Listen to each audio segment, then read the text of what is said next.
국가통합바이오빅데이터 구축사업 의료혁신을 위한 도전과 과제. 질병관리청이 추진하는 국가통합바이오빅데이터 구축사업이 본격적으로 시작되었다. 이 사업은 2032년까지 100만 명의 인체 자원과 유전체, 임상정보를 통합관리하여 보건의료 연구와 바이오헬스 산업 발전에 활용하는 것을 목표로 한다. 최근 국립중앙인체자원은행에서 첫 인체자원이 접수되었으며 2028년까지 국비 6,040억 원을 투입해 연구 인프라를 확대할 예정이다. 바이오빅데이터는 정밀의료, 신약개발, 디지털 헬스케어 등 다양한 분야에서 핵심 자산이 될 것으로 기대된다. 그러나 개인정보 보호, 연구윤리, 국민 신뢰 확보 등 여러 과제도 해결해야 할 숙제로 남아있다. 바이오빅데이터 구축의 필요성. 바이오빅데이터는 현대 의료기술의 핵심이다. 이미 영국과 미국은 바이오데이터를 국가전략자산으로 인식하고 대규모 프로젝트를 진행해왔다. 영국은 2010년부터 50만 명의 인체 자원을 확보해 연구에 활용하고 있으며 미국은 2018년부터 100만 명의 바이오데이터를 수집하는 프로젝트를 진행 중이다. 한국 역시 국립보건연구원을 통해 2008년부터 117만 명의 인체 자원을 축적해왔으나 데이터의 체계적 관리와 연구 접근성은 여전히 미흡한 실정이다. 바이오빅데이터가 확보되면 희귀질환 및 중증질환 치료법 개발, 개인 맞춤 형정밀 의료, 감염병 대응 역량 강화 등 다양한 의료 혁신이 가능해진다. 특히 한국인의 유전체 정보를 활용한 맞춤형 치료 기술 개발이 활성화되면 한국인의 건강 증진뿐만 아니라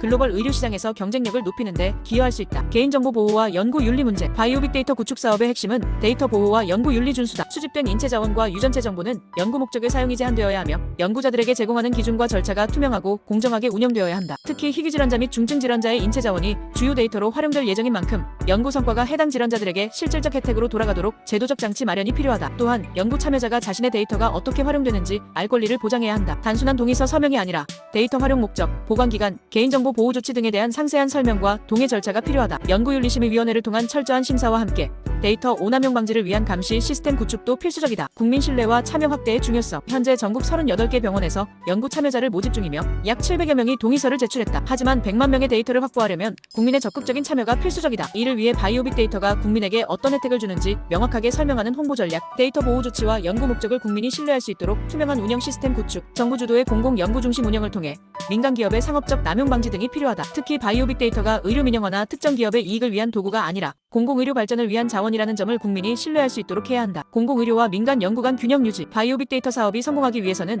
공공의료와 민간 연구 간 균형 유지가 중요하다. 연구 데이터는 공공 목적을 최우선으로 하되 민간 연구소와 기업이 이를 활용할 수 있는 명확한 기준을 마련해야 한다. 국민들이 데이터가 민간 기업의 독점적 이익으로 활용되지 않을 것이라는 확신을 가질 수 있도록 정부의 강력한 규제와 감독이 필요하다. 결론, 의료혁신의 기반, 신뢰 속에서 만들어야 한다. 국가통합바이오빅데이터 구축 사업은 한국 보건의료 산업의 미래를 결정할 중요한 프로젝트다. 그러나 단순히 데이터를 축적하는 것이 아니라 이를 어떻게 활용하고 누구에게 혜택이 돌아가며 국민이 신뢰할 수 있는가가 성공의 핵심이 될 것이다. 국민이 적극적으로 참여할 수 있도록 투명한 관리, 철저한 개인정보 보호, 연구 성과의 공정한 환원이 보장되어야 한다. 이 사업이 국민 건강 증진과 의료기술 혁신으로 이어질 수 있도록 정부와 연구기관이 신중하고 책임감 있게 추진해 나가야 할 것이다.